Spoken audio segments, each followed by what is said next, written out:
Oi amigos, oi amigas. Foi um pouco frustrante esse empate do Santos com o Fluminense. Deu para ver um pouco de melhora, principalmente defensiva nesse time do Vojvoda, mas erros semelhantes na parte ofensiva. Vou tentar dividir esse jogo em dois tempos. O primeiro, o Santos começa bem, dá sinais de que a primeira semana livre do Vojvoda já faria com que o time fosse diferente, mas o Renato Gaúcho acerta, o Fluminense começa a marcar melhor e o Santos não consegue sair jogando e é desesperador, porque a princípio o Neymar era o falso 9. A ideia é que ele ficasse mais perto do gol, ele com o Roleiser na frente, que ele não precisasse descer para pegar a bola. Mas era um desespero. Lua Pérez, Eivaldo, Brazão, Escobar e Mike não deram opção para sair jogando.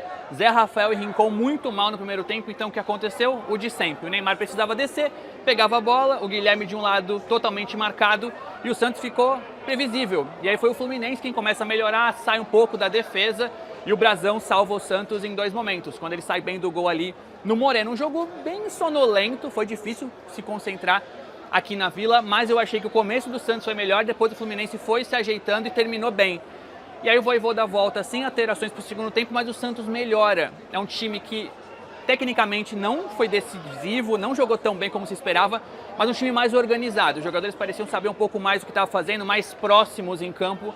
Só que os erros da saída de bola continuavam acontecendo, um time que estava pilhado para vencer, teve até discussão entre o Gabriel Brazão e o Lua Pérez, eles acertaram rapidamente, foi engraçado, ficaram cabeça com cabeça, brigaram, depois logo na sequência se abraçaram, assim, não deu nem o tempo de pensar no que estava acontecendo.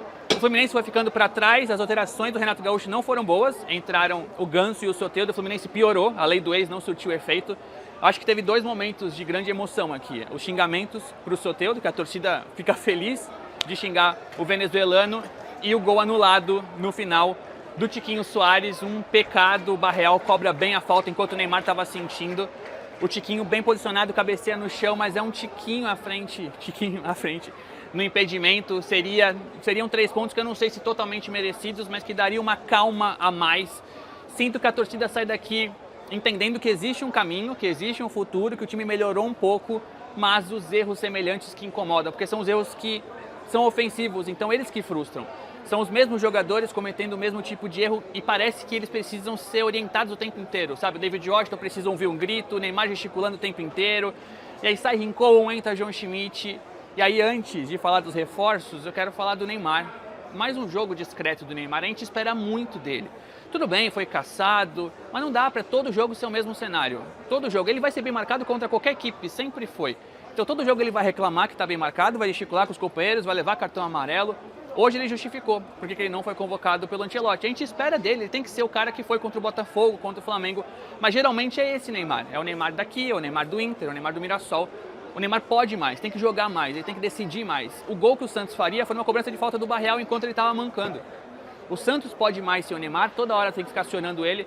Mas o Neymar tem que ser esse cara decisivo e eu acho que ele vai pilhando os companheiros que ficam tocando toda hora a bola no pé dele e que não tem essa chance de decidir também. O Neymar tem que jogar mais, tem que ficar mais calmo, ele tem que reclamar com a arbitragem, tem que pilhar os companheiros, mas ele tem que jogar a bola primeiro, ele pode jogar mais e hoje faltou.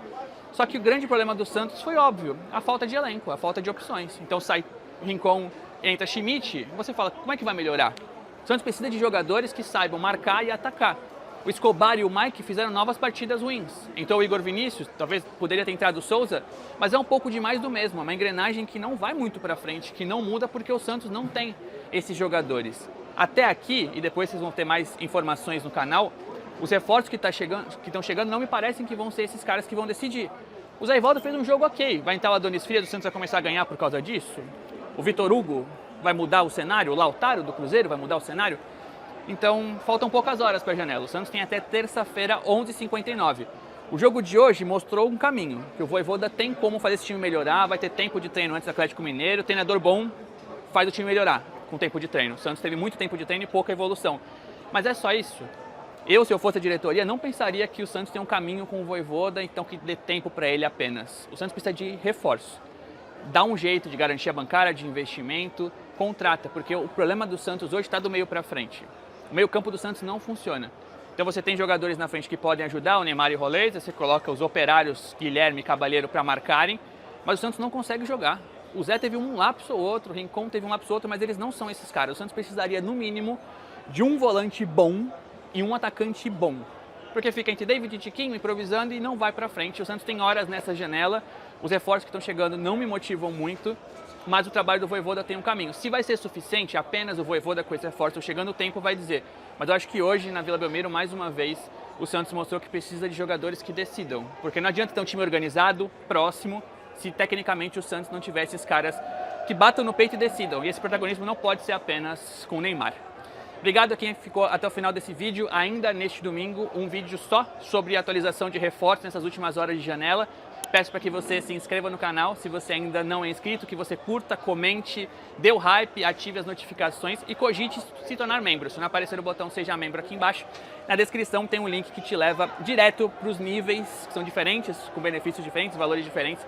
E se você não assistiu, volta para assistir o vídeo que a gente produziu do Vojvoda. Um perfilzaço dele com várias entrevistas, a edição do Matheus Mesa ficou ótima, ele que está me gravando. Curtiu esse pós-jogo, cenário top. A gente está melhorando aos poucos, muito por conta da inscrição e do apoio de vocês.